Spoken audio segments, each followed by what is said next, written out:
আদরে করে আল্লাহ বাহানাইলা কেনই গো আল্লাহ আমাদের জন্য মরণের আযাব তুমি রাখিলা লা ইলাহা পড়ান মহব্বত পড়ান সরে আসুন তাই তোরে সরে আসুন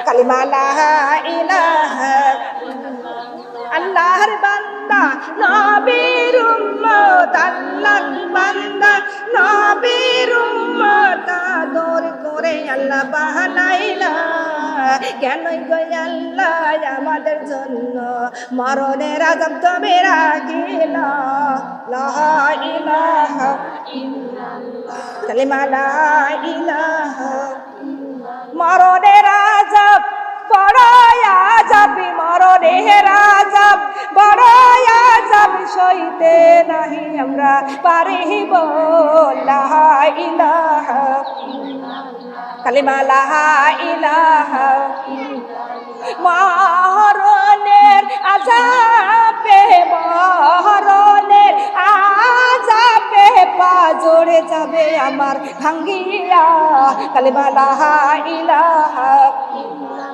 কালিমা লা ইলাহা আল্লাহর বান্দা নবীর উম্মত আল্লাহর নবীর উম্মত যতন করে আল্লাহ বানাইলা কেনই গো আল্লাহ আমাদের জন্য কবরের আযাব তুমি রাখিলা লা ইলাহা কালিমা লা ইলাহা কবরের আযাবে বড় আযাব কবরের আযাব বড় আযাব সইতে নাহি আমরা পারিব লা ইলাহা ইল্লাল্লাহ কালিমা লা ইলাহা ইল্লাল্লাহ কালিমা লা ইলাহা কবরের আযাবে কবরের আযাবে গোশত যাবে আমার পচিয়া লা ইলাহা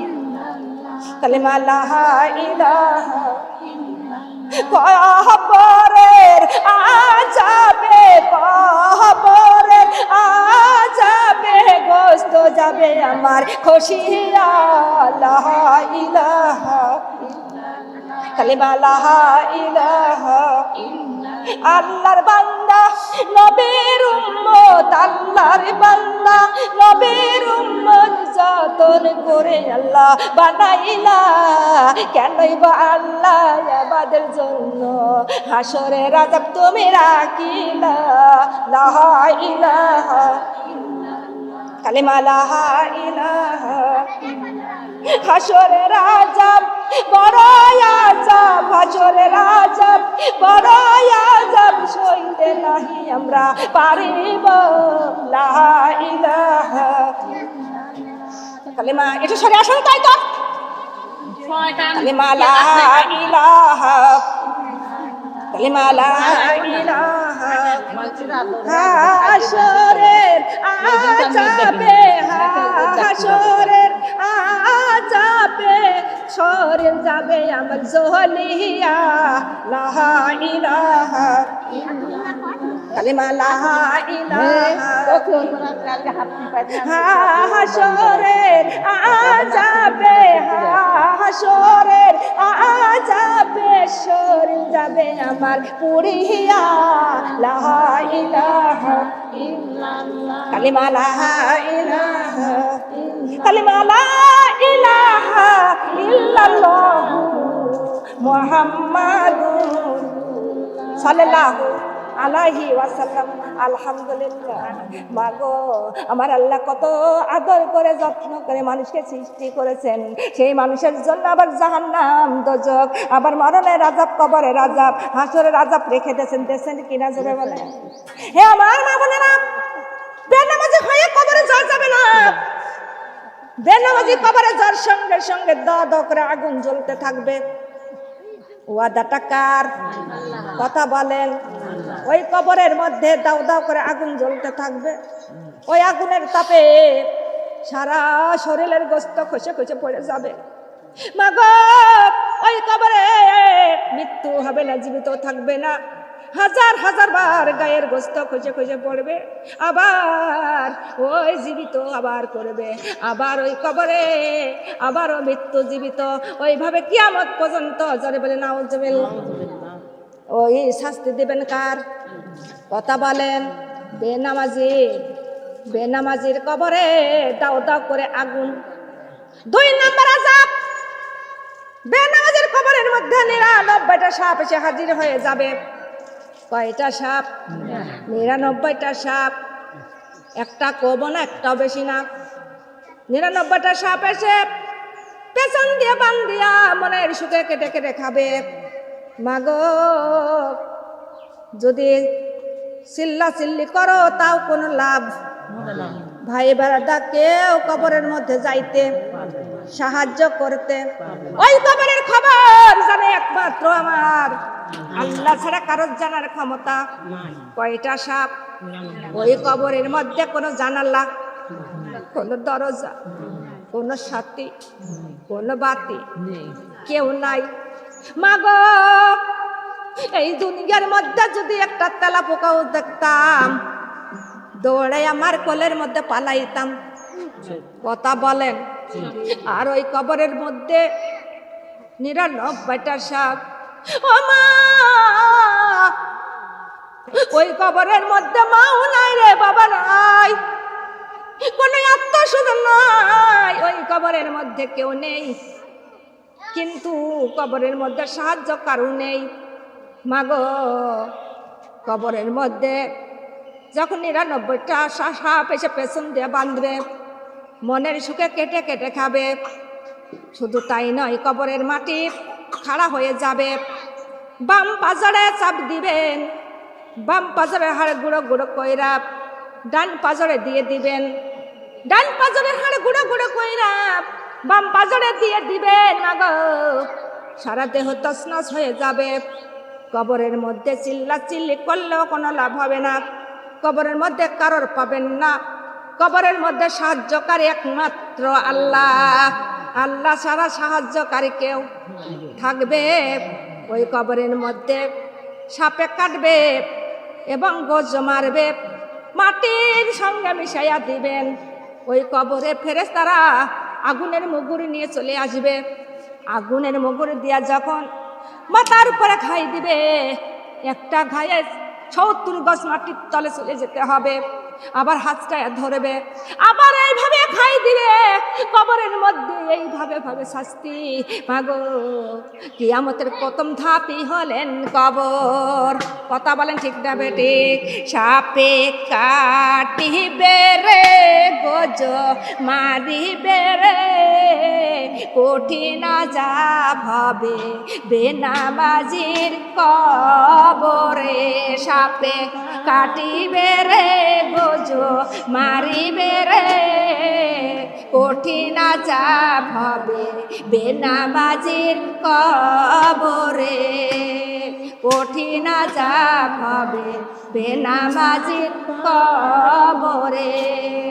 বেনামাজির কবরে কালো ধোঁয়ায় আসিবে, বেনামাজির কবরে কালো ধোঁয়ায় আসিবে, অন্ধকার থাকবে চিরকাল রে। সাপে কাটিবে রে, গোজ মারিবে রে, কঠিন আযাব হবে বেনামাজির কবরে। সাপে কাটিবে রে, গোজ মারিবে রে, কঠিন আযাব হবে বেনামাজির কবরে। বেনামাজির কবরে ধু আগুন জ্বলিবে, বেনামাজির কবরে ধু আগুন জ্বলিবে, খসিয়া পড়বে গায়ের গোস্ত রে। সাপে কাটিবে রে, গোজ মারিবে রে, কঠিন আযাব হবে বেনামাজির কবরে। সাপে কাটিবে রে, গোজ মারিবে রে, কঠিন আযাব হবে বেনামাজির কবরে। বেনামাজি কবরে সাপ এসে ভরিবে, বেনামাজি কবরে সাপ এসে ভরিবে, কাটিয়া খাবে গায়ের গোস্ত রে, সাপে কাটিবে রে গুর্জ মারিবে রে, কঠিন আযাব হবে বেনামাজির কবরে, সাপে কাটিবে রে গুর্জ মারিবে রে, কঠিন আযাব হবে বেনামাজির কবরে। হাতুড়ি দিয়া বাড়ি দিবে, বিষাদ মাটির তলে যাবে, হাতুড়ি দিয়া বাড়ি দিবে, বিষাদ মাটির তলে যাবে, হাসরিয়া উঠিতে আর পারিবে না রে, সাপে কাটিবে রে গুর্জ মারিবে রে, কঠিন আযাব হবে বেনামাজির কবরে, সাপে কাটিবে রে গুর্জ মারিবে রে, কঠিন আযাব হবে বেনামাজির কবরে। আলহামদুলিল্লাহ, ওই কবরের মধ্যে কেউ সাহায্যকারী থাকবে। হে আমার মা বোনেরা, আল্লাহ তাআলা বলেন ইউরাফুল মুজরিমুনা বিসিমাহুম ফায়ুখাযু বিন্নাওয়াসি ওয়াল আকিদাম। অপরাধীদের আল্লাহ তাআলা মুখ দেখিয়াই চিনতে পারবে, তাদের মাথার চুল পাও ধরিয়া হেঁচড়া টেনে হাজির করা হবে। জোরে বল নাউজুবিল্লাহ। অপরাধীদের মুখ দেখিয়াই আল্লাহ তাআলা চিনতে পারবে। হে আমার মা বোনেরা, কিন্তু আল্লাহর হাত থেকে কারোর বাঁচার ক্ষমতা থাকবে না, কেউ বাঁচতে পারবে না। বাংলাদেশ থেকে যদি ভারত চলে যান, কথা বলেন, রক্ষা পাবেন? সিঙ্গাপুর গেলে, কোথাও গেলে রক্ষা নাই। ওরে আমার আল্লাহ সারা জাহানেরই মালিক, সারা জাহানের মালিক, সারা জাহানের খবর আমার আল্লাহ জানে, জানে কি না? হে আমার মা বোনেরা, আল্লাহ আর বলেন হাজিহি জাহান্নামুল্লাতি ইউকাযিবু বিহাল মুজরিমুন। আল্লাহ বলবেন হাই সে দোজখ, যা অপরাধীরা বিশ্বাস করতো। কথা বলেন, অপরাধীরা দোজখ কোনদিন বিশ্বাস করে না, বিশ্বাসই তো করতো, খালি কোরআনের নামে এত গীবত করতো না। কথা বলেন ঠিক না বেঠিক? হে আমার মা বোনেরা, কিন্তু তখন আল্লাহ বলবে হায় সে দোজখ, যা অপরাধীরা বিশ্বাস করতো। এমন অবিশ্বাসী লোক আছে কিনা? কথা বলেন। হে আমার মা বোনেরা, আল্লাহ আর বলেন ইয়া তুফুনা বাইনাহা ওয়া বাইনা হামিমিনান। দোজখের ফুটান্ত গরম পানির মাঝখানে ওই অপরাধীদের ছেড়ে দেওয়া হবে। তারা শুধু ছুটাছুটি করবে, পাবে না এ কিনার, পাবে না ও কিনার, কোনো কুল কিনারা আছে থাকবে? কথা বলেন। দোজখের ফুটান্ত গরম পানির মাঝখানে অপরাধীদের ছেড়ে দেওয়া হবে, তারা শুধু ছুটাছুটি করে বেড়াবে, ঘুরতেই থাকবে চতুর্দিকে, কোনো কুল কিনারা পাবে না, সাহায্যকারী কেউ আসবে না। আসবে দুনিয়ার মধ্যে যদি কেউ ডুবে যায়, কতজন সাহায্য করে কিনা? চিল্লা চিল্লি করলে অনেক মানুষ সেখানে ভিড় করে কিনা? হে আমার মা বোনেরা, ওই জায়গায় চিল্লালেও কেউ যাবে না, কেউ সাহায্য করতেও পারবে সেও আমার মা বোনেরা। তাই দুনিয়ার মধ্যে বসে থাকা, ঘুম পাড়া, আলসতা করা, বেহুদা সময় নষ্ট করা যাবে কি? মাগো, আর আমাদের বেশি টাইম আছে নাই। আমাদের একটা দিন যাইতেছে, একটা দিনের হায়াত কমতেছে না বাড়তেছে? কমতেছে। আর একদিনকার মউত আমাদের আগাইতেছে। আল্লাহর নবী করিম সাল্লাল্লাহু আলাইহি ওয়াসাল্লাম হযরত আলীকে ডাক দিলেন, ডাক দিয়ে বললেন, আলী তুমি মৃত্যু কতটুকু কাছে রাখো? হযরত আলী বললেন, ইয়া রাসূলুল্লাহ, ইয়া হাবিবাল্লাহ, যখন আমি ফজরের নামাজ আদায় করি তখন মনে মনে বলি ফজরের নামাজ আদায় করলাম মনে হয় জোহরের নামাজ পাবো না। যখন জোহরের নামাজ আদায় করি তখন মনে মনে বলি জোহরের নামাজ আদায় করলাম মনে হয় আসর আসবে না।